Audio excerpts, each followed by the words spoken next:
Welcome back to the deep dive.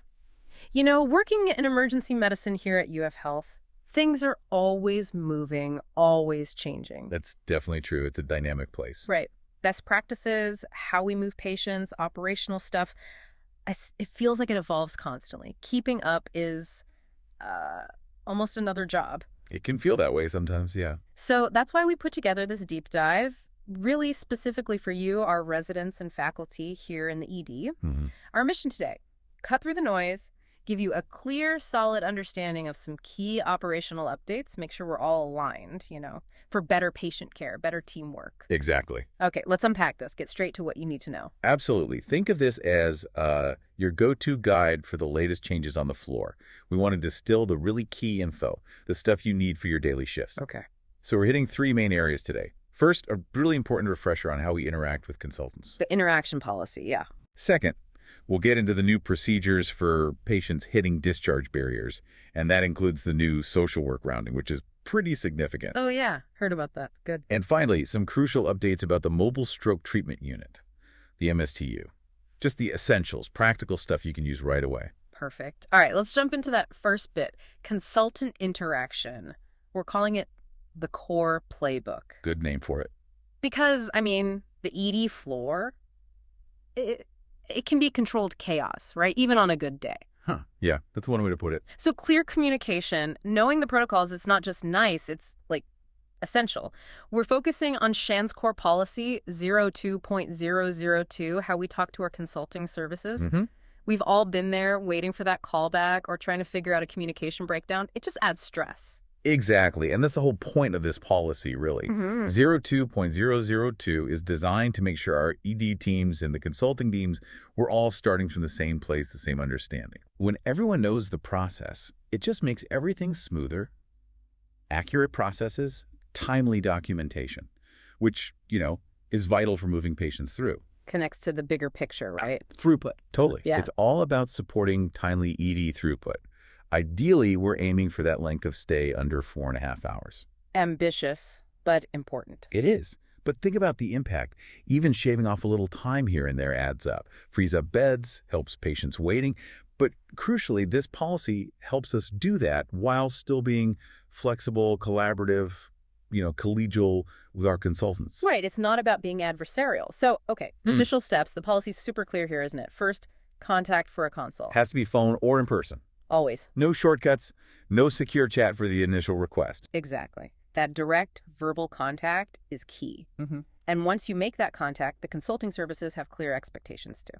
What are those again? Remind us. They need to give you actionable management recommendations within 3 hours. 3 hours. Okay. And not just an opinion, like clear next steps for that patient's care, plus clear disposition recommendations. Meaning either admit to their service, discharge with good follow-up instructions and resources, or, if it's a subspecialty, admit to a primary service. Yeah. Cuts down on that patient limbo. Yeah, that limbo is tough. And you mentioned verbal recommendations. The policy really hammers that home, doesn't it? Face-to-face or phone is best. Absolutely. That's where the real back and forth happens. Questions, answers, that closed-loop communication. Right. Secure chat is great. Use it for sending extra details, labs, whatever. But it just can't replace that conversation where you can clarify things in real time. Makes sense. Okay, so what if, things don't go smoothly? What if those recommendations don't show up in 3 hours? There's a clear escalation process. First step, and this is really important, is attending to attending. Physician to physician first. Yes. That direct conversation should happen first. Try to sort it out there. If that doesn't work, then you escalate to the admin on call for the ED. And their contact info is where again? It's right there on shift admin. Easy to find. This way, stalled cases get looked at quickly. Okay, clear pathway. What about extra testing? Sometimes consultants suggest more tests. Good point. That comes up. The policy is clear. Yeah. Testing that wasn't requested by the ED and isn't needed right now for, urgent surgery, that should be done either inpatient or outpatient, not in the ED. Keeps us focused on the acute stuff and keeps the ED from becoming a holding bay for non-emergent diagnostics. Keeps the flow going. Makes sense. And you mentioned documentation. Quick practical tip. Yeah, super simple but helpful. Use the dot phrase ED consult in your note. Got ED consult. Okay. Yep. It just helps accurately capture those consult times, track things, gives a clear picture. Got it. So wrapping up this section, what's the bottom line here? This policy, It's not just red tape, is it? Not at all. It's about working together better, making patient care smoother. And remember, it's not static. Right. It can change. Exactly. It's meant to evolve. So your feedback is crucial. If you hit roadblocks, see bottlenecks, let us know. That collaborative spirit is how we make it better. Okay, great reminder. Now let's shift gears. Maintaining flow. That brings us to discharge barriers. Ah, yes, a common challenge. Definitely a common pain point.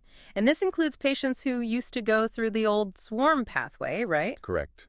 Those patients, the ones needing help with discharge, are covered in these updates too. Yeah. We want to tackle these complex situations more proactively. So what are the specific reminders for these cases? Say you disagree with medicine about placement. Right. Like if they suggest nursing home placement, but you feel the patient is still medically unstable and needs admission. Yeah. In that case, escalate immediately to the admin on call. Don't let the patient just sit while there's disagreement. Get it resolved quickly. Okay, admin on call for disagreements. Now let's break down some common scenarios that really tie up ED beds.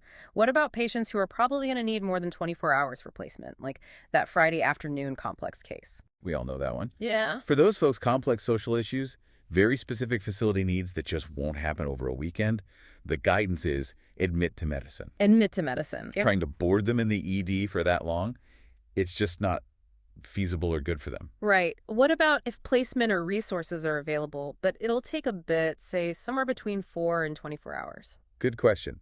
If it's in that 4 to 24-hour window, admit them to the CDU, the Clinical Decision Unit. Use the CDU pathway. Exactly. The CDU is set up for that. Managing them while placement gets finalized. Keeps our main ED beds open for sicker patients. Okay, CDU for 4 to 24 hours. And what if discharge from the ED bed looks really close, like within 3 or 4 hours? If it's truly imminent, active planning is happening, discharge is likely in just a few hours. Yeah. Then it's okay for them to stay in the ED bed while those final steps happen. Keyword is imminent. Exactly. Needs to be a realistic, short time frame.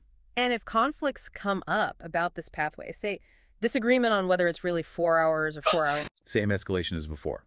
First, attending to attending discussion.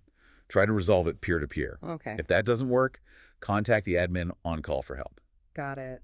And of course, social work is huge here. They're really key partners in navigating all this placement stuff, right? Absolutely critical partners.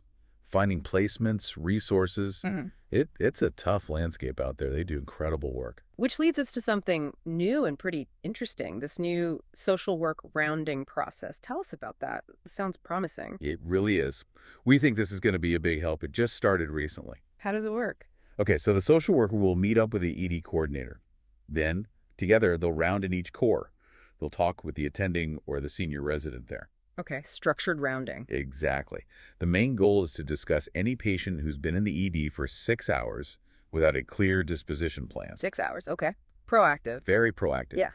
But they won't just stop there. They'll also ask you, the attending or senior, if there are any other patients you're worried about, anyone with potential discharge barriers. So we can flag patients earlier. Precisely. Get social work involved sooner. This happens twice a day now, 8 a.m. and 4 p.m. Wow, 8 and 4. Yeah. The whole idea is integrated early identification and problem solving for these barriers. Should really help throughput. That sounds like a fantastic improvement. Proactive, structured. Yeah. Yeah, a potential game changer for flow. Okay, let's switch to our third topic, the Mobile Stroke Treatment Unit, the MSTU. Right, the stroke ambulance. Very specific high-impact unit. Any changes there are important. Definitely. So first thing, just a heads up, the MSTU itself will be out of service for about a month. Oh, okay. When? Starting sometime in mid-August. It needs some important repairs and maintenance. We want to keep it running perfectly. Makes sense. We'll get the exact date out as soon as it's confirmed, so you'll know when that downtime starts and ends. During that month, obviously, stroke patients will come via regular EMS. Got it. Mid-August, keep an eye out for the dates. Now, we've also heard some feedback about the calls. The MSTU neurologist calling the PIC1 phone. Yeah, we've heard that too. The calls were always well-intentioned, obviously, but sometimes they came at inconvenient times, maybe during a recess or a tough family talk or even teaching. Right. Could be disruptive. Yeah. And the other thing was often the patient didn't actually end up going to Core 1 anyway, so it kind of complicated room assignments and relaying info sometimes. That's a really valid point. And what's important to remember here is that the MSTU neurologist does a full assessment and documents everything their recommendations, the whole plan, the MSTU consult note. Which is an Epic. Yep, in Epic. And it's usually available for you to review by the time the patient even hits the door. It's thorough. It's all there. So the info exists already, reliably. Exactly. It's a great resource. No interruption needed in most cases. Okay, so given that the note is there, what's changing once the MSTU is back online in September? The change is pretty straightforward. Once it's back in service, we're moving away from automatic calls to the PIC1 phone for every single MSTU patient. Instead, it's going to be an as-needed call system. More pragmatic, less unnecessary interruption, lets the team review the detailed note when they're ready. Makes sense. So, as needed, when will they still call? There must be situations where a call is still necessary. Oh, absolutely. It's not eliminating calls entirely, just making them more targeted. Okay. Like when? They'll definitely still call in specific situations. For instance, if the transport time is super short, and they literally don't have time to finish the note before arrival. Right, got to get the info across. Exactly. Or if the patient is unstable, obviously, that needs immediate verbal communication. Unstable patient, definitely call. And also, for certain special circumstances, maybe a really unique social situation, complex family dynamics, something that needs that immediate real-time discussion. But not for every routine case. Okay, so very short transport, unstable patient, or special circumstances. Otherwise, check the note. You got it. That's the plan starting in September. Wow. Okay. We've covered a lot of ground. This has been a really helpful deep dive. We hit the consultant policy reminders. The core playbook. Right. Then the detailed steps for discharge barriers, including that new social work rounding. Yeah, the 8 a.m. and 4 p.m. rounds. And finally, these pragmatic updates to the MSTU communication process really clarifies things. Definitely. And all these updates, they're really designed with a few goals in mind. Boosting collaboration, streamlining how we do things in the ED, and ultimately making things better for our patients and, frankly, for us as a team. It's about making the environment more efficient, less chaotic maybe. Hopefully. Each update is kind of a piece of that bigger puzzle, making the day-to-day work better, patient care sharper. Well, thank you for tuning into this deep dive. We really hope you take these insights and apply them in your shifts here at UF Health. Every bit helps, right? Better care, better flow. Absolutely. And maybe here's something to think about as you go through your next shift. This raises an important question, I think. How might these specific changes, like the proactive social work rounds, the clearer consult rules, how might they make the patient's journey through our ED less stressful, not just for us, but for the patients and their families? That's a great point, thinking about their experience. Yeah, how does smoother operation translate to a better human experience for them? Something to consider. Definitely something to mull over. Keep observing, keep learning, keep giving feedback as these things roll out and evolve. We're excited to see the positive impact here at UF Health.